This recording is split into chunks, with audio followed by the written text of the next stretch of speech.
Hey guys, welcome to another daily video here. It's been a little while since I've done any daily tips here. So today I'm going to get started here and show you an introduction to Pro Tools. I guess about a month ago I started using Pro Tools here, and so I've learned quite a bit on my road to learning this.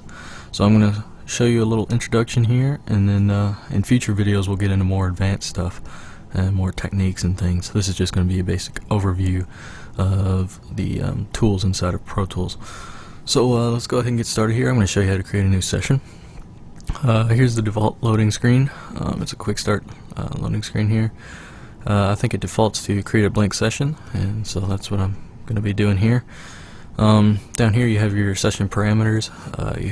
You can choose your type of audio file. I just leave it at WAV file. You can also use AIFF if you are on a Mac. That's a pretty popular format, and that's exactly what Logic records with. So, but for cross-platform compatibility, I always stick with WAV files. Here you can choose your sample rate from 44.1 to 96K if your interface supports that. Here's your bit depth. I always use 24-bit.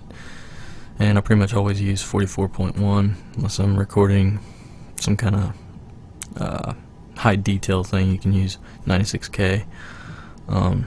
For metal and things like that, you won't notice the difference between 44.1 and 96K. Here's your I/O settings.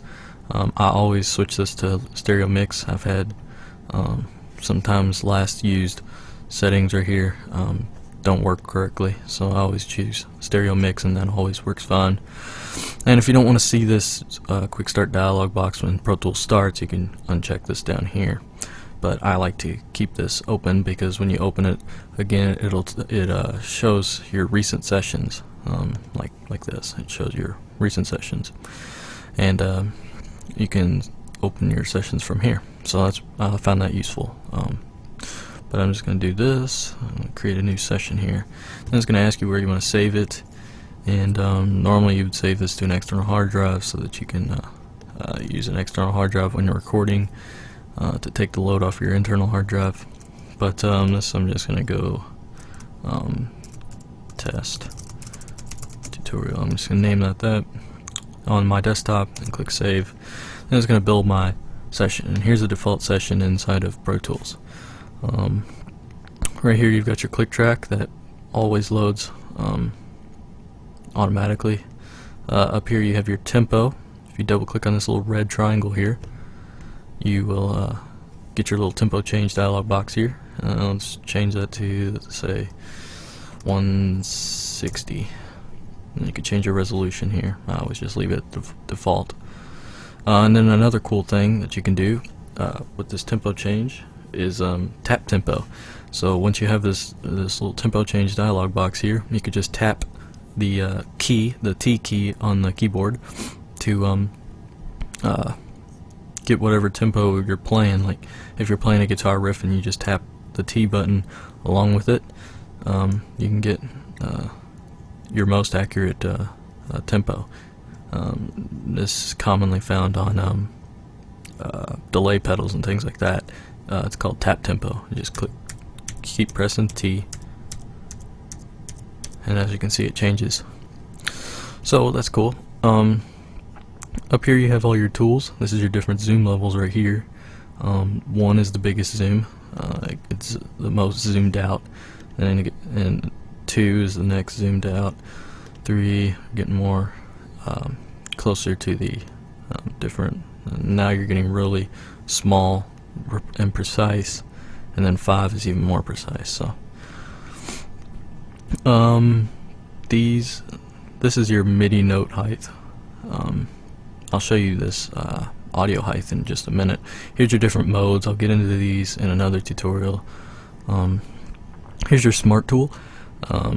This is what, as you can see down here in the track view, or this track lane here, you have your little selector here, and this smart tool is a selector. And then yeah, it's not going to let me do it here, but I'll show you the smart tool in action here in just a minute.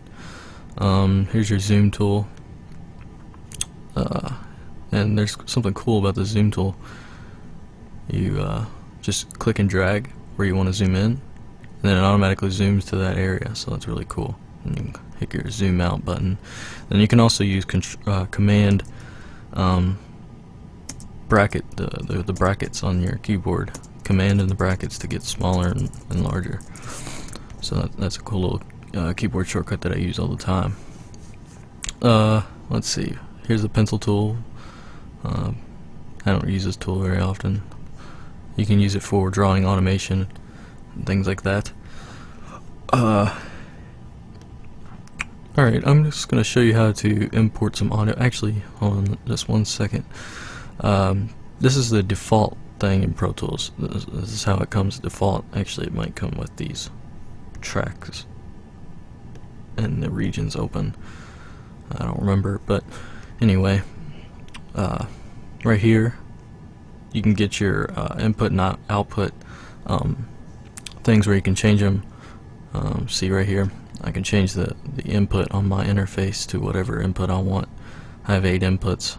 Right now I'm using input 5, and if I change that and I arm the track, which I can't because this is a MIDI track, or I mean a click track, and then here you can change the outputs. So and then I also use, there's one more thing that I usually add here, and it's the inserts A through E. So that's going to give you the first 5 inserts on your track. I use that to add quick effects. I find that easy. You can do whatever you want. You have all this other stuff, and if you click all, it'll add everything in there. And then you can click minimal, and it goes back to the default. I'm going to go to I/O and inserts. Alright, now over here you have your tracks. So when you create new tracks, so let's go create a new audio track. Let's go ahead and make 4 mono tracks in samples. I usually use Tix for like virtual instruments like drum software, and I use samples for real audio. And then hit the little plus button. I'm going to create a master fader track, and I'm going to make that a stereo track and samples. And let's go ahead and create those, and the Pro Tools automatically creates them, as you can see, and they're all different colors to keep it nice and organized. As you can see, it added them all to the tracks menu here, or this tracks panel over here. And yeah, I find this easy for navigating what tracks that I'm looking for when you have a bunch of tracks going on. Here's a regions list. Any kind of audio you record is going to come up in this regions list. And we'll get into more detail with this stuff later. And here are these little arrows down here at the bottom. You can close those. Alright, to give you more screen real estate. Now, I'm going to go ahead and undo, or actually no, give me that tracks menu back. I'm going to delete those audio tracks because I don't need them. I'm not going to be using them for this video. I'm going to go ahead and import some kind of audio here. Let's see if I can find an audio track to import. Let's go to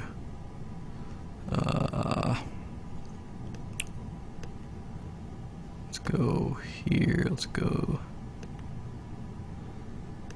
Let's add the, doesn't matter, let's just add that. Here's how you import files. You go whatever file you're looking for, you find it in your hard drive, you click it, and it comes down here in regions, current file, you click convert, and it's going to convert that from the sample rate of the actual file to the sample rate that your project's in, and click done, and it'll pop up where you want your file that you're converting to save.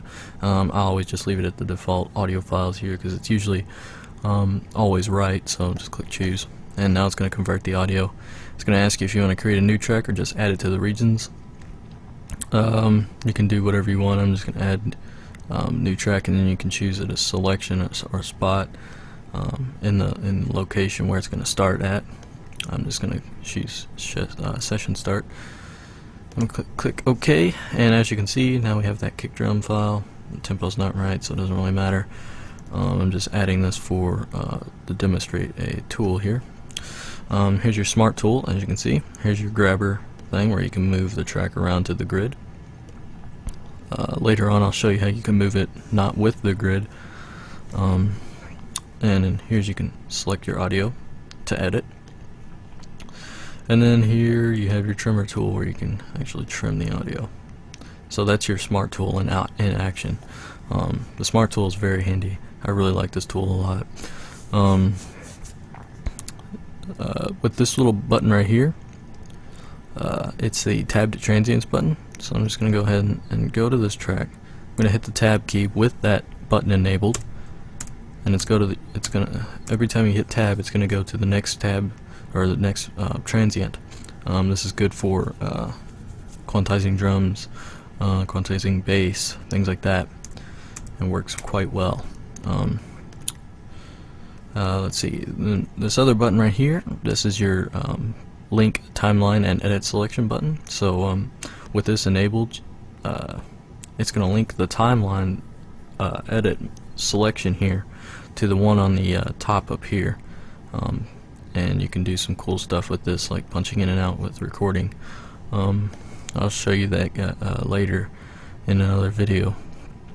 And then this button right here, or actually I'll show you what it does if you don't have that link edit and selection thing enabled. As you can see, it adds a selection here, and it doesn't link the timeline selection to it. So let's go ahead and click this button right here. This button is a insertion follows playback button. With this button enabled, as you can see, the playhead's moving, and when you click spacebar again, the timeline moves to the place where you stopped it. Without that button enabled, let's just play that, or actually bring that back here, and then play that. Hit spacebar, it goes back to the starting point. That's really useful for editing. This insertion follows playback is useful for playing audio and things like that. So that's pretty much the tools that I mainly use. There's other tools in here that I'll get to in more future videos, but I guess I should also say there's a couple main windows here. The main window we're looking at right now is called the edit window, and then if you hit command equal or control equal on PC, it's going to pop up your mix window. This is where you can add all your effects and things like that, and you can do your mixer. It's a little mixer. You're going to spend a lot of time in both of those windows, so make sure you know that shortcut command equal on Mac or control equal on Windows. So I guess that's pretty much it. I guess I could show you how to record some audio. Let's go ahead and delete that kick track. Let's go ahead and choose the inputs 5. That's the input that I'm using for this mic right now that I'm talking into. As you can see, the little meters down here are moving according to my voice. So I've already armed this track for recording. Now to record, you can hit command equal if you don't have your on my computer right here. I have command equal is opening the spotlight thing on my Mac, so I can't do that with this. I haven't turned that off yet. You can do it inside of your system preferences on Mac OS X. So to record something, you have to arm Pro Tools, and then just hit the spacebar wherever you want to record.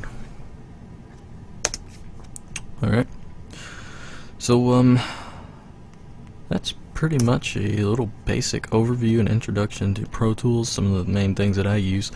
Like I said, we'll get into more advanced stuff in future videos, because there's a ton of stuff you can do with Pro Tools here.